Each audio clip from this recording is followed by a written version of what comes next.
तीन मोहिनी जी। राधावल्लभ श्री हरिवंश। महाराज जी आपके चरणों में कोटि कोटि प्रणाम।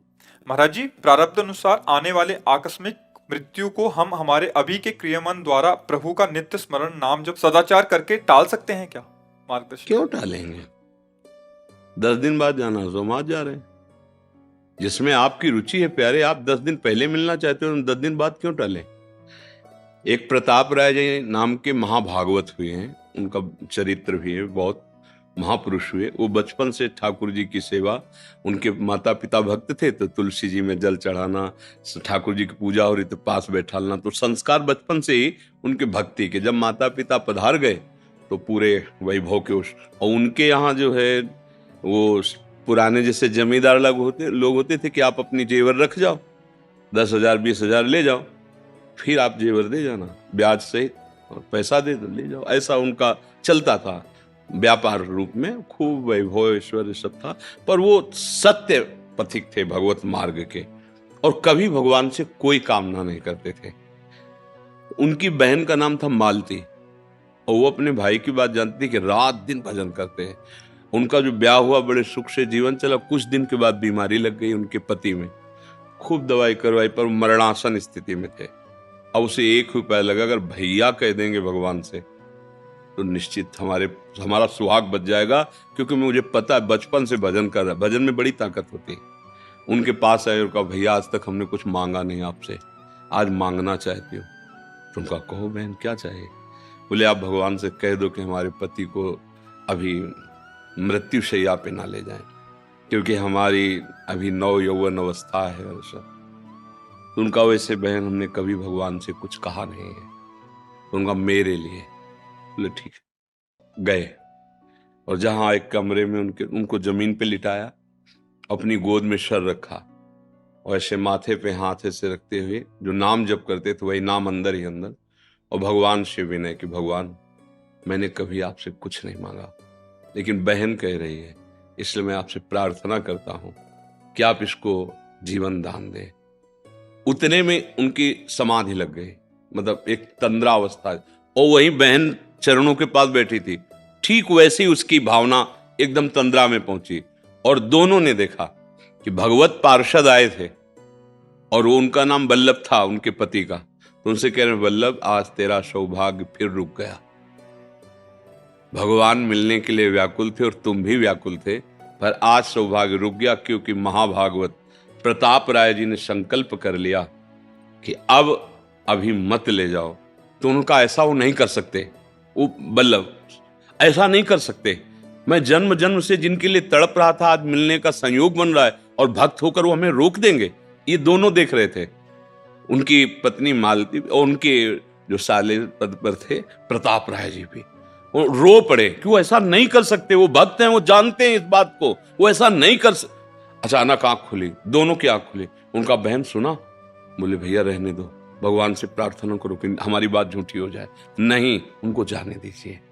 बात समझ रहे ना? अगर भगवान हमें 10 दिन पहले बुला रहे हैं तो हम क्यों 10 दिन बाद जाना चाहेंगे? किस लिए जाना चाहेंगे? जैसे लगता है कि 10 दिन और भजन कर लेंगे।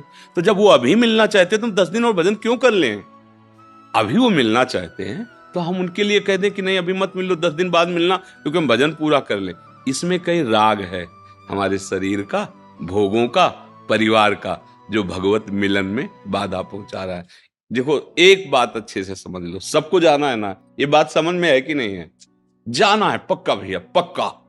मतलब रहना नहीं, पक्का। चाहे तपस्वी हो, चाहे महात्मा हो, चाहे विषयी हो, चाहे पापी हो, इसका नाम मृत्यु लोक है, यहां से जाना है। अच्छा, वो एक समय निश्चित है।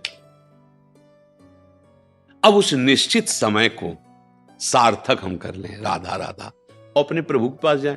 अब इस राधा राधा का प्रयोग हम 10 दिन बढ़ाने के लिए क्यों करें? जो हमें भगवत प्राप्ति में, वो हम 10 दिन जीने के लिए, थोड़ा भोग भोगने के लिए, ये तो बहुत है हानि की। अरे जब फांसी अभी होनी ही है तो 10 दिन बाद हम ये रिक्वेस्ट करें कि फांसी देना, तो बहुत है मूर्खता है, क्योंकि 10 दिन प्रतिपल फांसी लगेगी। लगेगी कि नहीं लगेगी? जो 1 मिनट में लगने वाली है वो 10 दिन प्रतिपल लगेगी, क्योंकि आप 10 दिन बहुत बुरी तरह कटेंगे कि मुझे फांसी में चढ़ाना है, मुझे फांसी, तुम चढ़ाओ। अगर प्रभु बुला रहे हैं, आपको लग रहा है कि हमारा मृत्यु का समय, तो राधा राधा राधा, ये तैयारी है वहां की। हम क्यों कहें मुझे रख लो, बोले नहीं जगत कल्याण होगा। क्यों जगत कल्याण हमसे? वो किसी भी के अंदर बैठ जाएंगे, मूकम करोति वाचालम पंगुम लंघयते गिरिम, वो जैसे यहाँ बैठ के बोल रहे किसी के अंदर बैठ जाएंगे। अरे वो जहां बैठ गए वही व्यासदेव हो गया, वही नारद जी हो गया, वही सनकादि हो गया। बैठना तो उनको है ना, और हर ऑफिस उन्हीं की है, कहीं भी बैठ करके वो बोल सकते हैं। तो ये बातें अपने लोगों को समझना होगा, क्योंकि अपने भक्त हैं, अपने भगवत मार्ग के पथिक हैं। जैसा प्रभु चाहे, जितने दिन प्रभु चाहे, जोई जोई प्यारो करे सोई मोई भावे। तो भजन का प्रयोग प्रभु की प्रसन्नता के लिए, अगर ये रहस्य समझ गए तो सब आनंद आ जाएगा। भजन का प्रयोग करके अपनी कामनाओं की पूर्ति के लिए, मानो ऐसा जैसे ब्रह्मास्त्र का प्रयोग मच्छर मारने के लिए, ये बिना मांगे दुख सुख आता रहता है। जैसे तुम दुख नहीं मांगते हो, कोई मांगता है पर आ गया, ऐसे तुम सुख भी ना चाहो वो आ जाएगा। ये क्रम है तुम्हारे कर्मों का। अब तुम चाहो भगवान को, दुख सुख से ऊपर उठो और अखंड आनंद, अखंड प्रसन्नता, यही तो मांग है यार, कभी दुख ना मिले। वो स्थान भगवान के चरणारविंद है।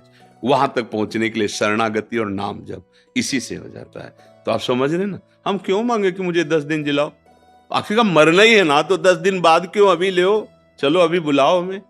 पर वो राग होता है ला, पत्नी पुत्र परिवार, ये तो लगता है भगवान हमारा सारा भजन ले महीना भर और जी जाए। अरे 60-70 वर्ष जी लिए, कुछ नहीं कर पाए, महीना भर में क्या कर पाओगे? है नहीं हमारी हालत जो है। एक संत भगवत मार्ग के पथिक बड़े सिद्ध थे, तो एक गरीब आदमी बहुत सेवा कर रहा था, तो उसके मन में धन की कामना थी कि अगर संत कृपा कर दें तो कल्पतरु संत होते हैं, सब कुछ पूर्ण हो। तो एक दिन उन्होंने कहा कि महाराज जी, बहुत दिन से सेवा आपकी कर रहे हैं, एक मन में हमारी बात दबी हो आपसे, कहा हमारा मन एक धनी हो जाए। उनका उससे बेटा, धनी होने से शांति तो मिलनी नहीं है, पर तुम चाहते ही हो तो ये पारस मणि है, इसको ले जाओ, जितने लोहे में छुआ दोगे सब सोना हो जाएगा। जितना 7 दिन के लिए देते, सोमवार से रविवार तक। रविवार की रात्रि को हम शाम के आएंगे, मणि ले जाए। अरे 7 दिन तो बहुत होते हैं। अब उसने बुद्धि लगाई, अपनी प्रॉपर्टी बेची, संपत्ति बेची, और जितना लोहे का कबाड़ वो सब खरीद। अब बेचने में, खरीदने में काफी समय लगा। सब पूरे घर में लोहा लोहा लोहा, दरवाजा बंद करके इकट्ठे छुआ देंगे पारस मणि। सब अंदर करते करते शाम हो गई। स्वामी जी आए, बोले पारस मणि वापस करो। बोले स्वामी जी बस छुआने का काम रह गया है। बोले 7 दिन हो गए, अभी तक एक कील को सोना नहीं बना पाए। अब जो संपत्ति थी वो भी चली गई, कबाड़ घर में रह गया, सोना बना नहीं पाए। हम लोगों की हालत यही है। भगवान ने अवसर दिया है, राधा राधा राधा, सोना बना लो श्वास को, परम धन राधा नाम। अब लगता है पहले सब व्यवस्थाएं भोग भोग ले सब, और जीवन की शाम आ गई। अब लगता है थोड़ा समय तो दे दो। बोले कितने साल? 50 वर्ष में कुछ नहीं कर पाए, अब थोड़े समय में क्या कर लोगे? तो हमारे पास जो अभी वर्तमान में समय है, चाहे वो 1 श्वास हो या 1 मिनट हो, हम प्रियालाल का स्मरण करें, इसी से हमें मंगल हो जाएगा। हमारे प्रभु बड़े कृपालु हैं। एक सिद्धांत रखा है, अंतःमति सोगति। सब बिगड़ गया पूरा जीवन, लेकिन अंत में हम भगवान की शरण में होकर राधा राधा राधा वो सब बना देंगे। भगवान कहते हैं तेसाम हम समुद्धरता मृत्यु संसार सागरात। बस ये बात समझ लो, जीवन रहे या न रहे इसकी परवाह मत करो, ये निश्चित है। मान लो आपको 10 साल जीना है, तो काल की भी ताकत नहीं कि आपको मार सके, पक्का समझ लेना। और भैया अगर शाम तक जाना है तो फिर किसी की ताकत नहीं कि कोई बचा सके। देखो परीक्षित जी को ब्रह्म ऋषि बालक श्रृंगी ऋषि ने शाप दे दिया कि आज के 7वें दिन तुम्हें तक्षक सांप डसेगा और तुम्हारी मृत्यु हो जाएगी। तो बड़े बड़े महात्मा गंगा के किनारे रेती पर परीक्षित जी आमरण अनशन व्रत लिए हैं। बड़े बड़े महात्मा लोग बैठे, लेकिन कोई उस सांप को मिटाने की बात नहीं कर रहे। 7 दिन में इनका कल्याण कैसे हो, ये बात हो रही। और उनका प्रश्न भी यही है कि जिसने आमरण अनशन व्रत ले लिया है, जो म्रियमाण है, मरने वाला है, उसका परम कल्याण कैसे हो। देखा भगवान सुखदेव जी पधारे, दिगंबर भेष, ब्रह्मबोध से पूर्ण, कृष्ण प्रेम अनुराग और श्याम शरीर कमल ने, सब महात्मा खड़े हो गए। यद्यपि उनके पिता पितामह आदि भी बैठे हुए थे, पर जो ऊंची स्थिति सुखदेव उसका आदर किया। और 7 दिन भगवत चर्चा हुई, पर उन्होंने बचाया नहीं कि जाओ मैं तुम्हारे साप को मिथ्या कर, ऐसा नहीं कहा, भागवत सुनाई। अब इसके बाद ये पूछा कि बेटा, भागवत में बेटा परीक्षित, तुम्हें तक्षक से भय है क्या? तो बोले गुरुदेव, एक तक्षक क्या, करोड़ों भयंकर मृत्यु रूप धारण करके तक्षक आ जाए तो आपकी कृपा प्रसाद से अब कोई भय नहीं। बस चल दिए सुखदेव जी, सांप ने मिटाया। अब इसके बाद जो उनके पुत्र जन्मेजय जी थे, वो महान, उन्होंने बड़े बड़े मंत्र वालों को बुलाया और पहले से, क्योंकि 7 दिन का समय था ना, तो पहले एक भवन निर्माण करवाया जो एक खंभे के ऊपर, फिर ऊपर भवन, और उस पर परीक्षित जी मंत्रवेत्ता, मंत्रों के द्वारा कील दिया कि वायु भी जाएगी ना तो उन मंत्रवेत्ताओं को पता चलेगा कि अमुक दिशा से वायु जा रहे, सांप और चींटी चुनमुन की तो बात जाने दो।